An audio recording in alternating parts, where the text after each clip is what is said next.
सारे एम्प्लॉइज को समझा रहा था कि आज कहाँ कहाँ डिलीवरीज करनी है। सुबह ही हमें 45 प्लस ऑर्डर्स आ गए थे और शाम 5:30 बजे तक सबको डिलीवर करना था। अब हमारा ट्रांसपोर्ट का बिजनेस बढ़ते जा रहा था तो हमने 7 और नए ट्रक्स खरीद लिए थे, जिसमें फूरियो, नए 460 और बाकी सारे ट्रक शामिल थे। अब जल्दी जल्दी मैं ड्राइवर्स को सारी बातें समझा देता हूँ और अब बारी थी ट्रक्स के रवाना होने की। ठीक सुबह के 10:30 बजते ही हमारे सारे के सारे ट्रक स्टार्ट होते हैं और उसके बाद निकल पड़ते हैं अपनी मंजिल की तरफ डिलीवरी करने के लिए। मेरे ट्रक्स तो मोस्टली काफिले में ट्रैवल करते हैं, क्योंकि पिछली बार हमारे कई ट्रक्स को लूट लिया गया था। अब ट्रक्स के जाने के बाद मेरा यहाँ का काम खत्म हो गया था, तो मैं अपने मैनेजर को बोलता हूँ कि सारी की सारी रिपोर्ट्स मुझे ईमेल कर देना। फिर उसके बाद मैं अपनी बाइक पे बैठा और उसे स्टार्ट करके मैं निकल पड़ा सीधा अपनी वर्कशॉप की तरफ। वर्कशॉप पहुंचने के बाद मैंने अपनी बाइक को पार्क किया और वहाँ पे देख के पता चला कि बहुत जोरों शोरों से काम चल रहा है। एक बंदा अपनी वेन्यू का फेसलिफ्ट करवाने आया था, तो दूसरे बंदे की सिटी में कुछ प्रॉब्लम आ गई थी और एक बंदा तो अपनी बलेनो में नेक्सॉन की बिल्ड क्वालिटी चाहता था। ये सब काम तो अच्छे से हो रहा था, लेकिन मैं जिस काम के लिए आया था वो बहुत दिनों से पेंडिंग पड़ा था। रिस्टोर होना तो दूर की बात, S11 क्लासिक का भी बहुत बुरा हाल था। अब जल परे कि उस भयानक रैम चैलेंज के बावजूद भी मैंने अपने स्कॉर्पियो को लगभग पूरी तरीके से रिस्टोर कर लिया था। सारी चीजें होने के बाद मैं बस रियर साइड में थोड़ी सी वेल्डिंग कर रहा था, लेकिन मेरा इस बात पे ध्यान नहीं किया कि गाड़ी के पीछे थोड़ा सा पेट्रोल गिरा हुआ है और बदकिस्मती से वेल्डिंग करते हुए कुछ चिंगारियां उस पेट्रोल में जा गिरी और इतनी छोटी सी गलती की वजह से उस पेट्रोल ने आग पकड़ ली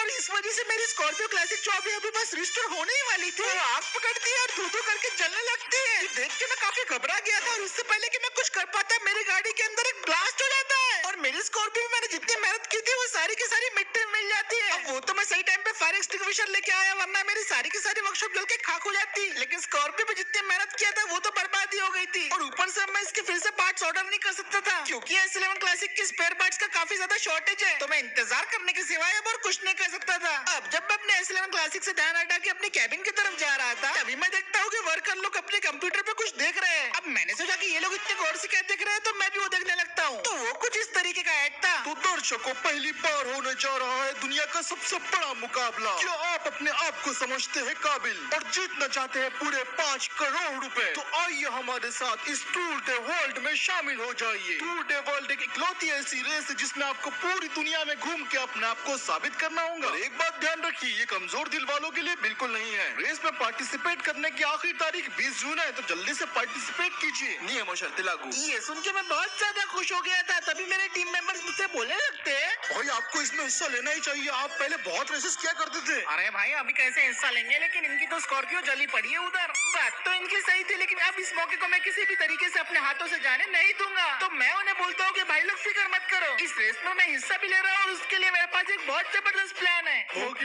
इतना कह कि मैं तुरंत भागते भागते अपने स्कॉर्पियो S11 क्लासिक की तरफ भागता हूँ और यही वो गाड़ी है जो टूर डे वर्ल्ड में मेरा साथ देंगी। भले ही ये आधी जल चुकी हो, लेकिन मेरी वर्कशॉप में ऐसा कोई भी काम नहीं जो मेरे लिए इम्पॉसिबल हो। मैं फटाफट अपने सारे के सारे टीम मेंबर्स को बुलाता हूँ और उनसे डिस्कस करने लगता हूँ कि स्कॉर्पियो को हम कैसे रिस्टोर करें। सबसे पहले तो मैं उन्हें बोलता हूँ कि S11 क्लासिक के पार्ट्स अपने को कहाँ मिलेंगे, और ये सवाल सुन के वो लोग मुझे बोलने लगते हैं, भाई जी मैंने पूरा शहर छान मारा, S11 क्लासिक के पार्ट्स बिल्कुल नहीं मिल रहे। भाई हर कोई अपनी S11 को S11 क्लासिक बनाना चाहता है, इसलिए पार्ट्स तो बिल्कुल नहीं मिलेंगे। अब ये सुन के मुझे थोड़ा टेंशन आ रहा था, क्योंकि बिना स्कॉर्पियो के कंप्लीट हुए मैं रेस में हिस्सा नहीं ले पाऊंगा। लेकिन तभी मेरे दिमाग में एक आइडिया आता है और मैं निकल पड़ता हूँ अपनी रिसर्च करने के लिए। मेरे दिमाग में अब अलग ही प्लान चल रहा था। S11 क्लासिक हो या फिर हो S11, ये दोनों ऑलमोस्ट सेम गाड़ी है और अगर मेरे पास S11 क्लासिक के पार्ट्स नहीं आते तब मैं थोड़ा सा जुगाड़ करना यहाँ पे जानता हूँ। काफी सारी रिसर्च और थोड़ा बहुत जुगाड़ करने के बाद फाइनली मैंने 10 लाख रुपए के पार्ट्स ऑर्डर कर दिए और इन पार्ट्स की डिलीवरी जल्दी होने के लिए मैंने 1 लाख रुपए एक्स्ट्रा भी पे कर दिया। अब मैं इंतजार कर रहा था इन पार्ट्स के डिलीवर होने का।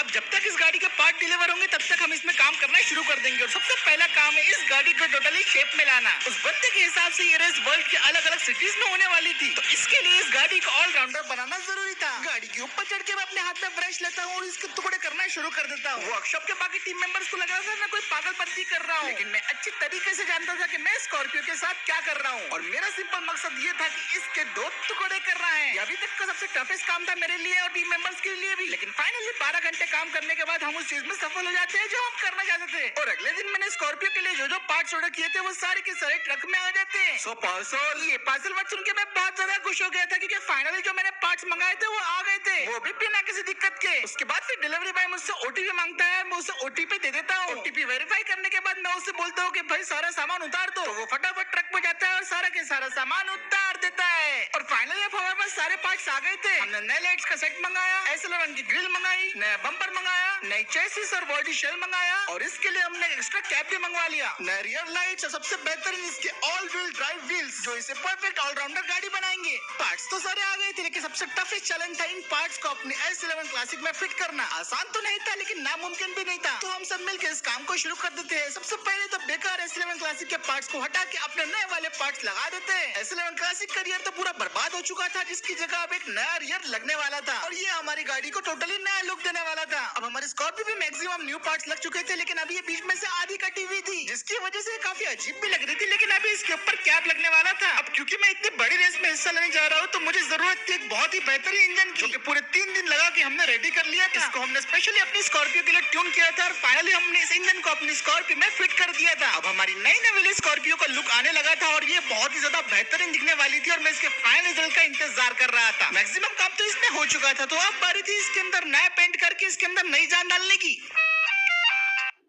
अब 2 दिन के बाद रिजल्ट की बारी थी। अरे वाह भाई, क्या बना है भाई तुमने, मुझे यकीन नहीं हो रहा भाई, क्या बना दिया। वाह वाह वाह वाह। यकीन तो मुझे भी अपने आंखों पे नहीं हो रहा था, क्योंकि मैंने जो सोचा था ये बिल्कुल वैसे निकल के आई थी। तो ये पेश है हमारा महिंद्रा स्कॉर्पियो S11 का कस्टमाइज्ड वर्जन। अब ये टोटली एक ऑलराउंडर गाड़ी बन चुकी है, जिसमें काफी कुछ नया है। सबसे पहले तो इसके all wheel drive alloy wheels with new tyre, specialize करू वर्जन की पैकिंग, जो कि साउथ अफ्रीका में काफी ज्यादा फेमस है। अब वैसे सफर करने में तो कोई दिक्कत नहीं होने वाली, क्योंकि इसके कैब में काफी ज्यादा जगह है, जिसमें सामान तो क्या इंसान भी बैठ जाएंगे। और फाइनली नहीं, S11 की ग्रिल और बम्पर जो मैं बहुत दिनों से मिस कर रहा था, और इंटीरियर को तो भूल नहीं सकती, जिसकी कीमत 5 लाख रुपए लग गए मुझे, जिसका मुझे कोई गम नहीं, क्योंकि ये बहुत ज्यादा स्टैंड आउट कर रहा है। और अब हमारी ऑलराउंडर स्कॉर्पियो पूरी तरीके से तैयार है टूल डे वर्ल्ड में हिस्सा लेने के लिए। इस बात से तो मैं श्योर हूँ कि आप कोई भी गाड़ी इसके सामने आ जाए, स्कॉर्पियो इसको आराम से हरा देंगी, चाहे वो ड्रैग हो, ऑफ रोड हो या फिर और कुछ। और अब बारी थी इसकी टेस्ट ड्राइव लेने की, जिसका इंतजार मैं पिछले 1 हफ्ते से कर रहा था।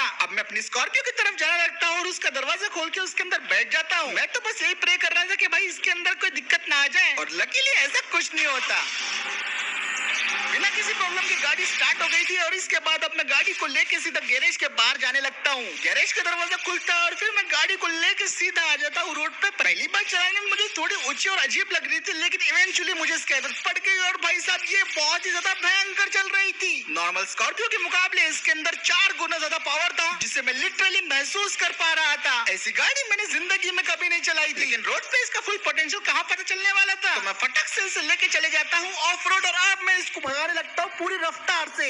और ऊबर खाबर रास्तों पे पता चल रहा था कि भाई ये क्या चीज है। दावे से कह सकता हूँ कि अपनी पुरानी स्कॉर्पियो से बहुत ही ज्यादा पावरफुल हो चुकी है, और अब ये फॉर्च्यूनर जैसी गाड़ियों को भी पछाड़ सकती है ऑफ रोडिंग में। और सिर्फ इतना ही नहीं, इसकी कंट्रोलिंग और हैंडलिंग काफी ज्यादा स्मूथ हो गई थी, जिसकी वजह से मैं इसे कैसे भी रास्तों पे आराम से कंट्रोल कर पा रहा था। और सबसे बढ़िया बात तो ये थी कि इसके अंदर बॉडी रोल बिल्कुल 0 था।